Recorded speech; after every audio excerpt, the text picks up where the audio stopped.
Hello student. आज की class में हम लोग हिंदी व्याकरण पढ़ेंगे जो CBSE, Bihar board, UP board, Madhya Pradesh यानी हमारे भारत का राष्ट्रीय भाषा है हिंदी। इसलिए मैं हिंदी व्याकरण का एक वीडियो लेकर आया हूँ जो बहुत ही इम्पोर्टेंट है, चाहे वो बच्चे कोई कंपटीशन का पेपर दे रहे हों या बोर्ड का एग्ज़ाम दे रहे हों।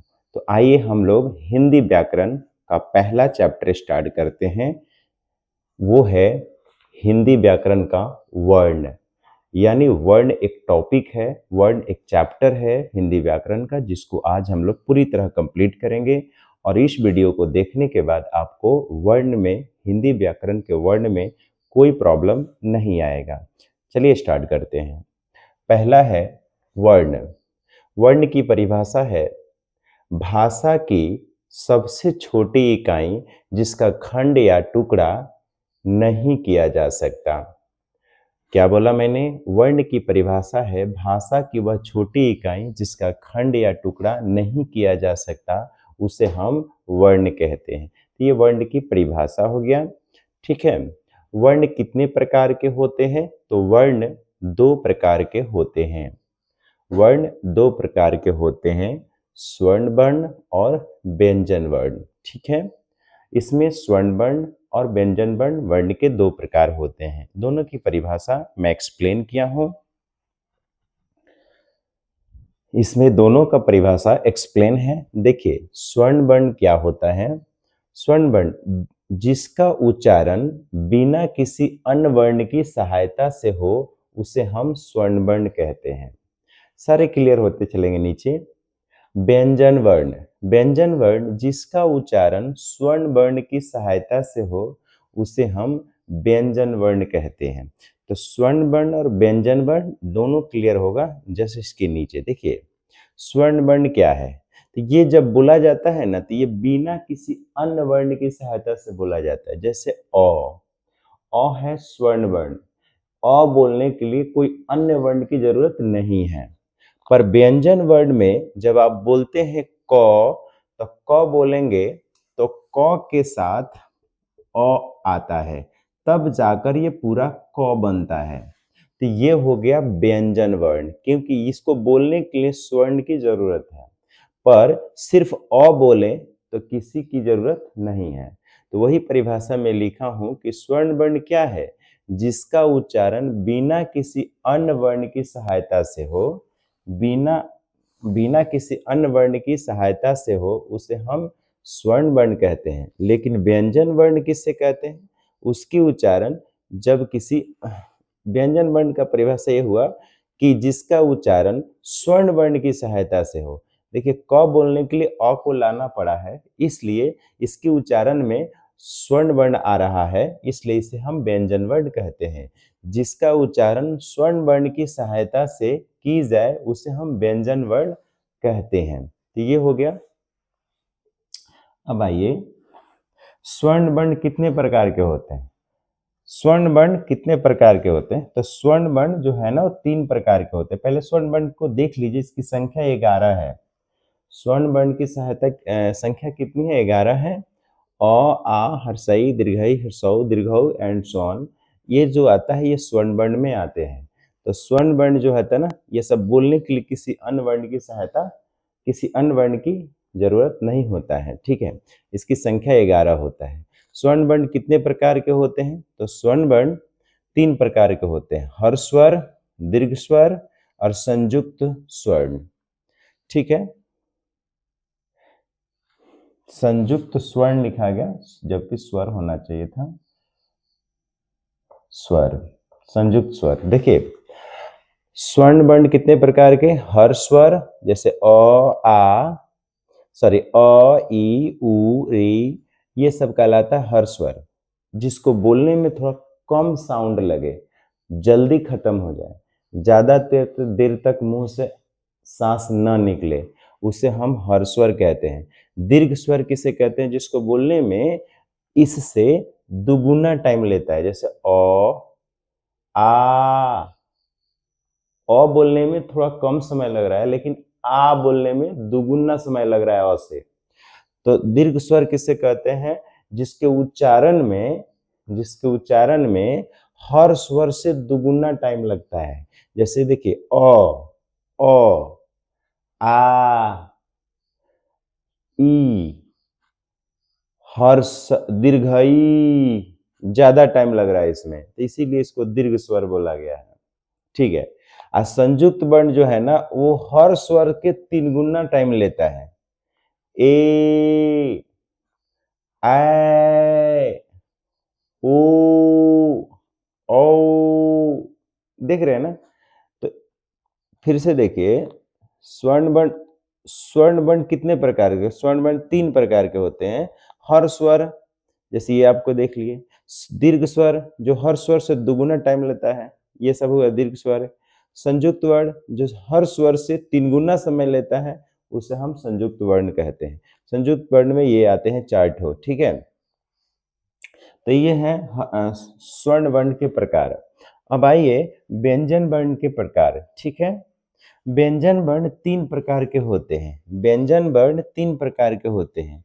जैसे स्पर्श, स्पर्श में क्या होता है, स्पर्श में जैसे क वर्ग यानी क ख ग घ ङ 5, फिर च छ ज झ ञ, इसको हम च वर्ग बोल रहे हैं। ट वर्ग ट ठ ड ढ ञ, त वर्ग और प वर्ग। प वर्ग तक जो है ना, क वर्ग से लेकर के और प वर्ग तक ये स्पर्श व्यंजन कहलाता है, ठीक है। अंतस्थ व्यंजन पूछता है 1 नंबरिया में कि अंतस्थ व्यंजन कौन है इसमें, तो य र ल व, बस व तक ही 4। कितनी है इसकी संख्या, 4। वो अंतस्थ व्यंजन है, पूछ देता है इसमें अंतस्थ व्यंजन कौन है 1 नंबर में, ठीक है, ऑब्जेक्टिव में। तो य र ल व को याद रखिएगा, अंतस्थ व्यंजन है। तो जब पूछेगा कि इसमें अंतस्थ व्यंजन कौन है, तो ऑप्शन में रहेगा इन चारों में से कोई एक, उस पर मार के आइएगा। उष्ण व्यंजन, उष्ण व्यंजन कौन है, तो उष्ण व्यंजन होता है हर्षई, सॉरी तालाबे स, मूर्धन्य स, दंश और ह, ये भी 4 होते हैं, ये भी 4 होते हैं, ठीक है। इसमें कितने हो गए, क वर्ग में 5, च वर्ग में 5, ट वर्ग में 5, त वर्ग में 5 और प वर्ग में, तो 5 5 10 15 20 25, ये टोटल कितने हैं, 25 हैं, ठीक है। तो 25 गो होते हैं स्पर्श, अंतस्थ होते हैं 4, उष्ण होते हैं, है ना 4। तो ये पूछ देता है उष्ण व्यंजन कौन है, इसमें उष्ण व्यंजन कौन है, तो इसी 4 में से ऑप्शन रहेगा, मार के आइएगा, ठीक है। तो ये क्लियर हो गया।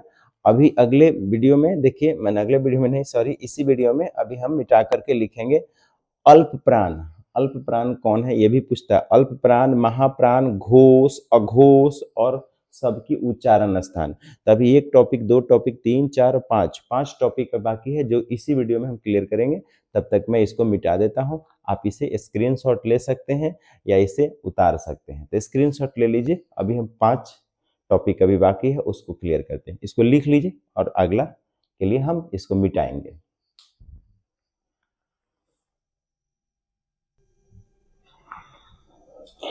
तो आगे जो टॉपिक है वो है अल्प प्राण, महाप्राण, घोष वर्ण, अघोष वर्ण।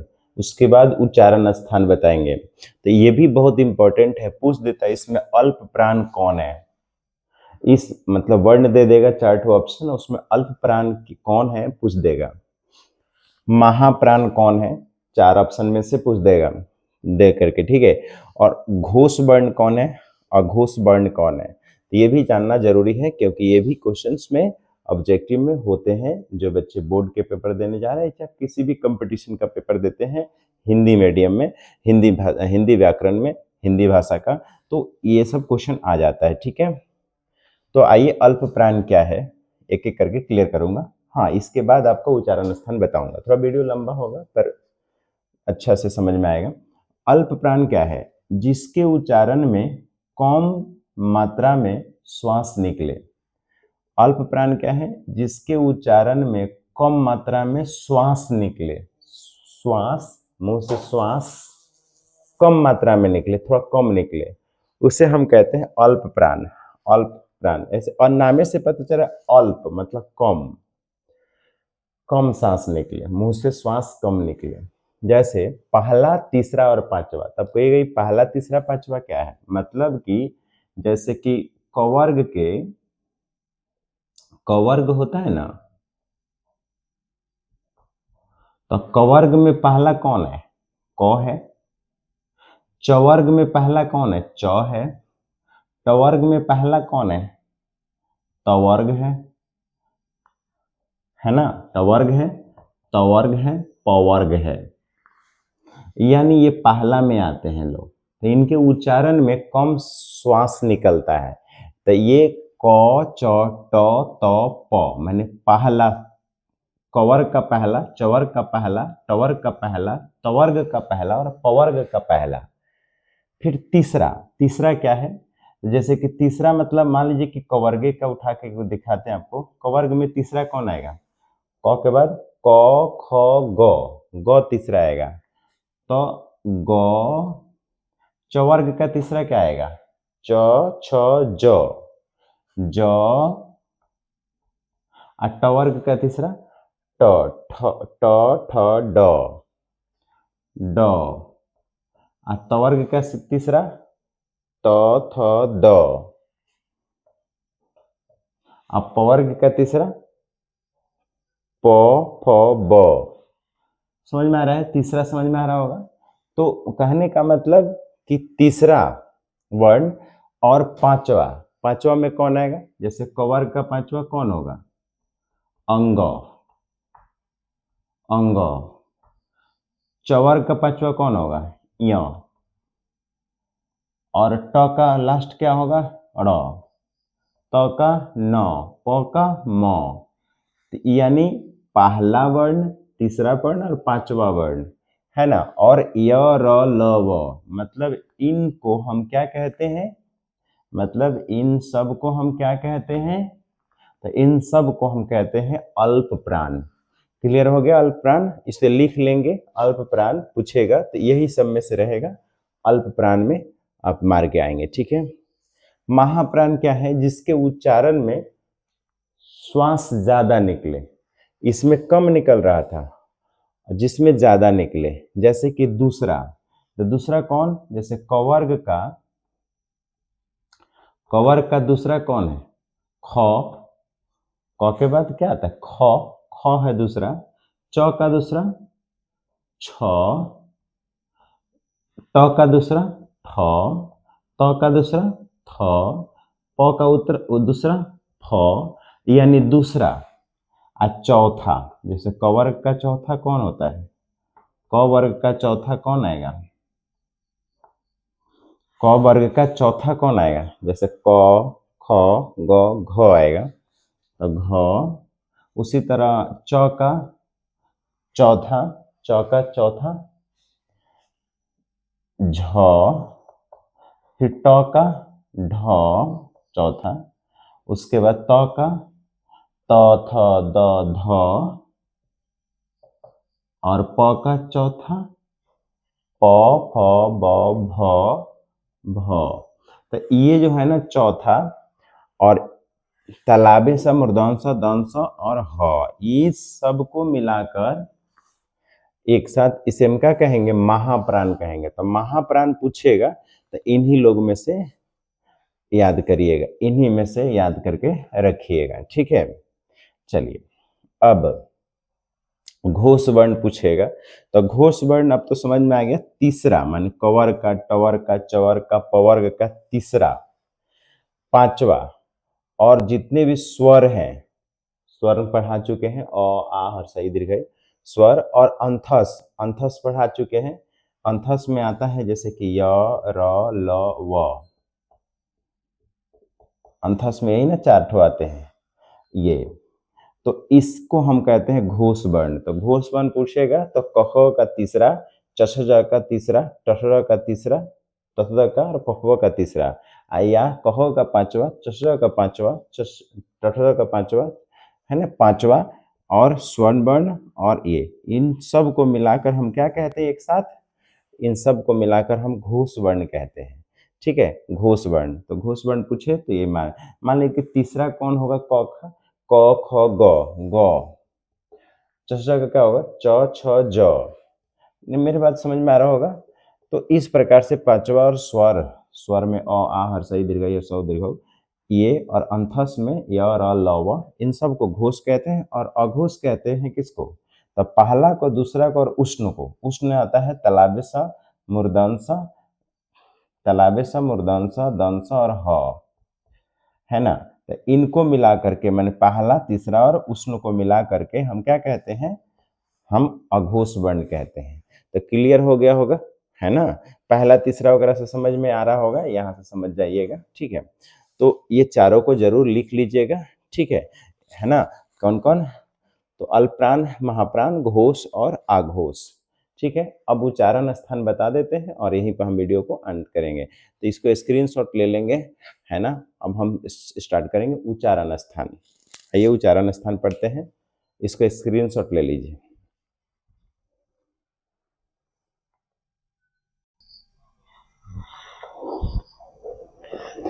अगला है जो उच्चारण। उच्चारण जो है ना हिंदी में बहुत इंपॉर्टेंट है, ठीक है। उच्चारण ये हमेशा क्वेश्चन आता है, चाहे बोर्ड का पेपर दे रहे हैं या किसी भी कंपटीशन में है, चाहे कोई भी बोर्ड हो, ठीक है। यहाँ तक सीबीएसई तक, इंग्लिश मीडियम वाले बच्चों को भी हिंदी तो पढ़ना ही पड़ता है। तो ये उच्चारण स्थान आपसे पूछेगा, तो देखिए कंठ, कंठ, यहाँ से कंठ, तो कंठ से किसको बोलते हैं? अ, आ। तो आ पूछेगा, अ का उच्चारण स्थान पूछेगा तो कंठ मार के आइएगा। आ का उच्चारण स्थान मांगेगा, उच्चारण स्थान, तो कंठ मारिएगा। क ख ग में के जितना है क ख ग घ ग, ये आपका उच्चारण स्थान कंठ देगा। क ख का उच्चारण स्थान कंठ है, ह का भी उच्चारण स्थान कंठ है। और विसर्ग, ऐसा विसर्ग होता है ना, विसर्ग, इसका भी उच्चारण स्थान कंठ है, ठीक है। तो इन सब का उच्चारण स्थान कंठ है, इसमें से कोई भी पूछेगा तो कंठ मार के आइएगा। चलिए अगला देखें, तालु। क्या? तालु, ऊपर सटेगा, है ना, जीभ के ठीक ऊपर तालु। जैसे ई, हर्षी, च, छ, ज, झ, य, मान जमे के पांचों, य और श, ये जो मैंने जितना लिखा है उसका उच्चारण स्थान तालु है। तो इसमें से कोई भी पूछेगा कि उच्चारण स्थान, तो तालु मार के आइएगा, याद कर लीजिए इसको, ठीक है। दंत, दंत मतलब जीभ आकर सटेगा ऊपर में, दांत में, ऊपरी दांत में अंदर से सटेगा, तो उसको दंत कहते हैं। जैसे कि ली, त थ द का पांचों, त थ द ध न, और ल और स, इन सब का उच्चारण स्थान दंत यानी दांत, जो जीभ आकर के ऊपरी दांत के भीतर से दांत में सटेगा, तो दंत हो गया इसका उच्चारण स्थान। यानी जीभ जाकर जहां सटता है ना, उसे उच्चारण स्थान कहते हैं। जिसको बोलने में जो हमारा मुंह का जो अंग सटे, उसे हम उच्चारण स्थान कहते हैं। होठ का, जैसे पपवा बोलिएगा, जैसे प, तो होठ पूरा सट रहा, प, फ, ब, भ, म। फिर हर्षऊ, दीर्घऊ, ठीक है। तो हर्षऊ, दीर्घऊ, इस होठ का प्रयोग हो रहा है, इसलिए उसका उच्चारण स्थान होठ है। तो इनमें से पूछेगा उच्चारण स्थान पफवा में के, जैसे प, प वर्ग का मतलब प, फ, ब और भ और म, ये सब उच्चारण स्थान इन सब का पूछेगा। इन सब का उच्चारण स्थान तो होठ। कंठ और तालु दोनों मिल करके सहयोग करता है, वो है ए, इसका कंठ और तालु दोनों है। कंठ और होठ है ओ, ऊ, औ, ये कंठ और होठ है, पर ये एक साथ नहीं पूछेगा, इसको ना भी याद रखेंगे तो कोई बात नहीं, पर नासिक जरूर याद रखें, ये याद रखें और नासिक याद रखें। नासिक मतलब नाक, तो नाक से जैसे हम बोलना चाहेंगे, जैसे न, तो नहीं बुला पाएगा अगर हम नाक को बंद कर दें, देखिए न, अच्छा से नहीं बुला पाएगा। फिर म, ऐसे बोल रहे हैं म, बंद कर दें म, तो नहीं बुला पाएगा। लेकिन जिसको नाक की सहायता से बोला जाए उसे हम नासिक वर्ण कहते हैं। जैसे इसका उच्चारण स्थान नौ का उच्चारण स्थान नासिक है यानी नाक है। इस नौ का उच्चारण स्थान नासिक है और म का भी उच्चारण स्थान नासिक है। तो ये हमारा उच्चारण स्थान जो कि बहुत इंपॉर्टेंट है, जैसे कि ये वीवीआई है, ये वीवीआई है और ये टिक मारे वो वीवीआई है। इसको ना भी याद रखें चलेगा, पर क्यों नहीं इसको छोड़ें, इसको क्यों छोड़ें, इसको भी याद कर लेंगे, है ना। तो ये हमारा उच्चारण स्थान है। तो हमने वर्ण को अच्छे से कंप्लीट किया है। जहाँ तक मेरा उम्मीद है कि आपको समझ में आया होगा। अगर नहीं समझ में आया तो फिर से कमेंट करिएगा, उसको और बेहतर से समझाने की कोशिश मैं और ज़्यादा करूँगा। पर जहाँ तक मैंने कोशिश किया कि सबसे बेहतर तरीके से समझाया हूँ, बहुत मेहनत करके इन सबको लिखा हूँ, तो please share, like and subscribe. मिलते हैं अगले वीडियो, तब तक के लिए।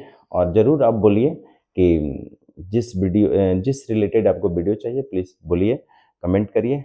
तब तक के लिए शेयर करिए, सब्सक्राइब करिए, लाइक करिए। जय हिंद।